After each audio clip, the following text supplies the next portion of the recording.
Indigo Blue was conceived really in response to an invitation from the curator of the Spoleto Festival, Mary Jane Jacob, who asked artists to come and consider Charleston as the site for making work, and to make not necessarily site-specific work, but site-responsive work to whatever issues, questions were raised by being there. I was very interested in being there, the way that Charleston markets a very particular narrative of its past as a tourist industry. And so I was living on a street where every morning the carriages would go by and somebody would be dressed in period clothing and they would say, this famous Charlestonian did that, and it would be the kind of official history of the city. I kept thinking, this is really problematic.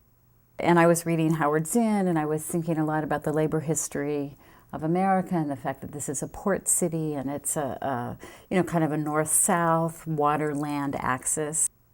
And I thought a lot about, well, like, how do you tell the other story? I think as an artist, you're always trying to figure out, how do you give voice in some way or another to something that's there but that's not necessarily visible? And that there's that part of me that has a real desire to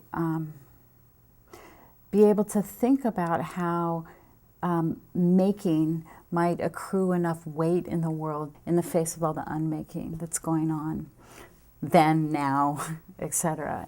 And so I think, one of the things about reading the labor history is that you're devastated by so much of it. It's a history that's about the erasure of the body in some way, right? The unmaking. If the challenge of our time is the challenge of empathy, to make an empathetic relation, that is to see another person, to feel their pain, story, whatever, that how can a poetic material making be part of that? And now I'm looking at, I'm 15 years later, where I'm still very much thinking about, how do we have a voice? How does our voice matter?